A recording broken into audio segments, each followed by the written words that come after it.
Have you ever wondered what games you should keep or you should lose? Find out here at Purge Reviews. Money is Little auction bidding game by Reiner Kniza. It was the first game in the Eagle Gryphon's bookline series, and it came out at the perfect time. They had by this little boxes that were all the same size, and quite frankly, this box is bigger than it needs to be. It really is. But they wanted the uniform box size. They want it to be numbered because you'll probably buy a bad game if it's numbered, right? That's what they were counting on, and a lot of these companies were doing this at this time period. Reiner Kniza brings out these math-infused games. Theme isn't something that he's particularly known for, but has always wonky scoring at the end. This one does not disappoint. In order to play this game, you're going to have to understand how it scores. And I say that, and you're like, well, duh, most games are like that. Well, sort of. You know, it's this thing where if you don't get 200, then you minus 100, and 3 of a kind gets triple. It's like all this wonky stuff that's going on. There aren't any player aids, so you have to download the information. Not that it's too hard. But for non-gamers, it's going to be something a little bit more difficult. So it's all about building that scoring and then building back from that. It's not just control areas. You can kind of get started. It doesn't really make sense why you have to subtract the 100 if you don't have enough. It's not going to go with it. The theme is just pasted on, and it's just there. What is good about the game is what you're actually doing. And when you're going to be bidding for currency to try to get the sets of what you want. The currency could be anything. It doesn't really matter. Could be Pokemon cards for all you know. And then as you flip it over, you can steal somebody else's, or you can take one of the batches that are up. So you're going to have some options as you go through, and the higher that you bid, the more options you're going to have to get these collections you have. And when you're going to bid, you're going to give up cards in your hand to get other cards that hopefully will score you more points. And that's pretty much the gist of it. It's an okay game, you know. I'm not real big on this auction mechanism and these little one-trick ponies. I like something like this to be part of a bigger game more than I like it in just a game of itself. It's okay if you're wanting to play a little light filler. It's fine. Didn't really, I don't think the currency, the theme lasts up in it, and there's just thousands of games to choose from. Why would I choose this one over something that already had a bidding mechanic in it? I don't think that I would, so it's going to be a purge for me. It's an okay game. It's fine. It's a Reiner Kniza classic. If you want to play a Reiner Kniza game, this is when you can shove in front of somebody and say, this is a good idea of the kind of games that he puts out. Just not for me. Purge. Here's one. You can see a really small box, and it was one of the numbered ones. Where's it at? There it is. It was the first game in the collection here of Eagle Gryphon's small box games. We're going to open it up. You're going to see some advertisement for the other games. And there's an Arthur Saves the Planet game. Didn't know that. You're going to have a rule book here, which we'll take a look at in a few minutes. And then just a set of cards, really. And you're going to have different currencies on these cards.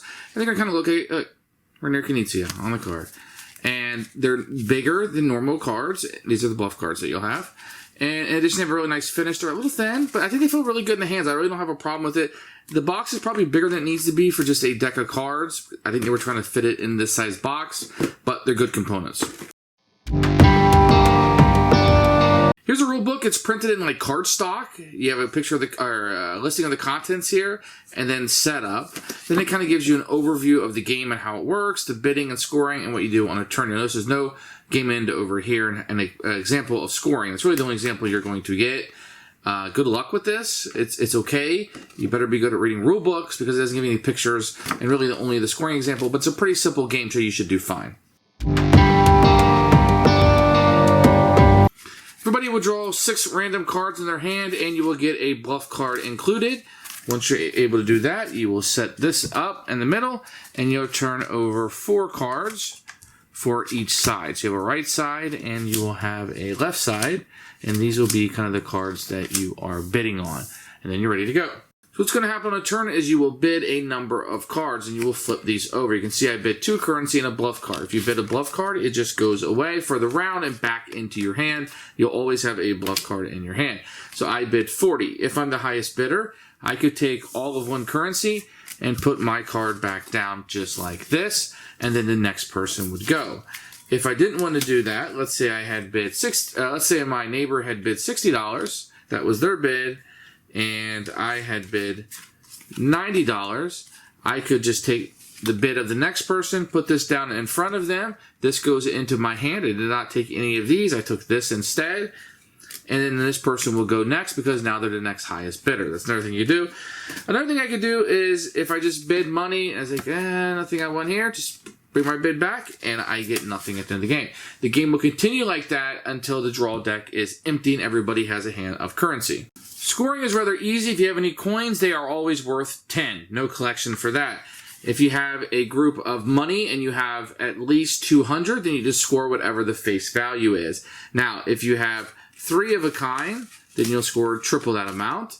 And then if you had less than 100, say I had something like this and it was less than 100, then you would subtract 100 from the score. So 30, 60, 90, 110, minus 100 would be 10 points. So I would only score 10 points for this. Whoever has the highest amount of currency is the winner of the game. Who should buy this game? Anyone wanting to get this collection, right? You want to get all the bookend series. Maybe that's what you're trying to do. You're a big fan of Reiner Kniza, or you want a little light filler, or you like the currency theme. Otherwise, I mean, this bidding mechanism, I think it's found in other games. There's a lot of auction games that are out there. This would kind of do the thing where you're bidding and you're simultaneously revealing. It's a little unique that you can take the 2 fakes up over this one and how you set collect in it. I don't know. It's okay.